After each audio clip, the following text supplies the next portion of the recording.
Hello मेरे प्यारे बच्चों, कैसे हैं आप सब लोग। आई होप सब लोग ठीक होंगे, मजे में होंगे, तो मस्ती में होंगे। तो आज की इस वीडियो में जो हम कवर करेंगे वो कवर करेंगे क्लास नाइन्थ का। हमने जो स्टार्ट किया हुआ है सरफेस एरिया एंड वॉल्यूम, उसकी एक्सरसाइज 13.1 का क्वेश्चन 3।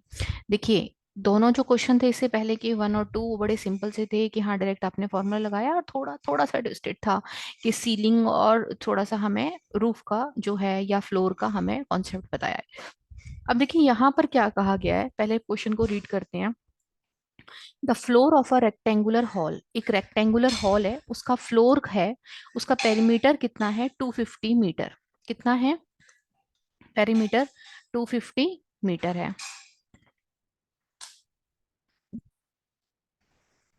250 मीटर उसका पेरीमीटर है। तो देखिए, फ्लोर हमारा रेक्टेंगुलर शेप का होता है। आप एक बार अपने दिमाग में एक बार सोच के देखिए कि जैसे मान के चलिए ये फ्लोर है, हमारा फ्लोर है, इसकी शेप हम मान लेते हैं कि इसकी शेप क्या है, एक रेक्टेंगल है कि नहीं है, है ना, रेक्टेंगल है। तो देखिए ये जो रेक्टेंगल है ये बना कैसे कैसे है, एक तो इसमें ये लेंथ इंक्लूडेड है, एक इसमें ये ब्रिथ इंक्लूडेड है ना। लेंथ इंक्लूडेड है और एक ब्रिथ इंक्लूडेड है, मतलब लेंथ और ब्रिथ को मिलाकर के ये रेक्टेंगुलर का फॉर्मेशन हुआ है। तो फ्लोर में क्या क्या होता है, फ्लोर जब कभी भी बनता है या सीलिंग कभी भी बनती है उसमें हाइट कंसीडर नहीं होती, उसमें लेंथ और ब्रिथ मिलाकर के फ्लोर बनाती हैं, और लेंथ और ब्रिथ मिलाकर ही सीलिंग बनाते हैं। तो उसके पेरीमीटर की बात इन्होंने कही है कि वो पेरीमीटर कितना है, 250 मीटर है। तो देखिए, अब होगा क्या, perimeter 2 times L+B is equal to 250 metre. देखो, क्यों? क्योंकि रेक्टेंगल में दो तो लेंथ होती हैं जो कि आप सामने सामने होती हैं, और दो ही ब्रिथ होती हैं जो आमने सामने होती हैं। तो 2 × L+B हम पढ़ते आ रहे हैं रेक्टेंगुलर का पेरीमीटर। तो ये हो गया हमारा 250 मीटर।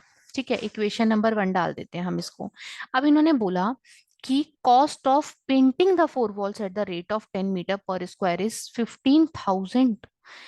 इन्होंने कुछ भी नहीं बता रखा, इन्होंने कहा चार वॉल्स को पेंट कराने का जो खर्चा है वो 10 मीटर स्क्वायर की रेट से 15,000 का रेट आता है।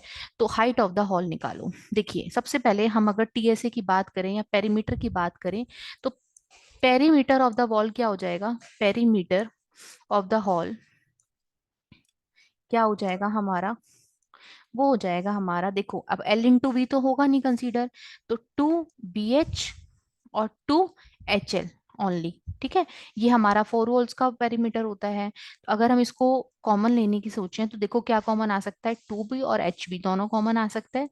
तो क्या बच गया हमारा, B+L बच गया, या L+B बच गया। ठीक है, इसको हम इस तरीके से भी लिख सकते हैं, 2 × L+B × H। आप कुछ भी लिख लीजिए, ठीक है, इसके इक्वल भी हम लिख सकते हैं। अब देखिए, ये तो हमारा हो गया। अब हम बात अगर करें तो कैसे निकालें, हमें तो कुछ दिया ही नहीं हुआ, लेकिन हमें 2 × L+B की वैल्यू 250 दे रखी है ना। तो अब अगर हम equation 2 put the value put the value in equation 2 from equation 1 से अगर हम वैल्यू को उठा करके, किसकी वैल्यू को, 2 × L+B की वैल्यू को उठा करके अगर हम इक्वेशन 2 में रख दें तो हमें कुछ ना कुछ गेट जरूर हो जाएगा। देखें कैसे, तो देखिए 2 × L+B, इस पूरे की वैल्यू इन्होंने 250 दे रखी है, और × H। ठीक है, तो ये जो है वो हमारा किसके बराबर होगा, ये कॉस्ट ऑफ पेंटिंग आ जाएगी हमारी, या पेरीमीटर के बराबर होगा, मतलब ये हमारा एरिया हो जाएगा, इतना ही मीटर स्क्वायर हम एरिया कह सकते हैं। अब आप एक बात बताइए, कॉस्ट ऑफ पेंटिंग जो है per metre square, cost of painting per metre square is 10 rupees. कितनी रुपीज, 10 रुपीज है। तो cost of painting 250 H metre square is equal to 2500 H।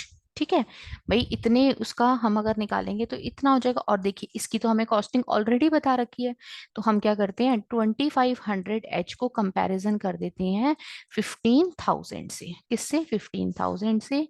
तो H की वैल्यू हो गई 15,000 अपॉन 2500। ठीक है, तो क्या हो गया हमारा, ये 6 निकल के आ गया। मतलब जो हाइट होगी वो हमारी कितनी होगी, 6 मीटर की हाइट होगी। ठीक है, आई होप आपको क्वेश्चन समझ आया होगा। अगर नहीं आया तो भी आप क्वेश्चंस क्यूरीज पूछ सकते हैं कमेंट्स में जा करके। और अगर आपको वीडियो अच्छी लगी है तो लाइक और सब्सक्राइब करने में कोई कंजूसी मत करना। Thank you for watching. Bye bye बच्चों। God bless you all.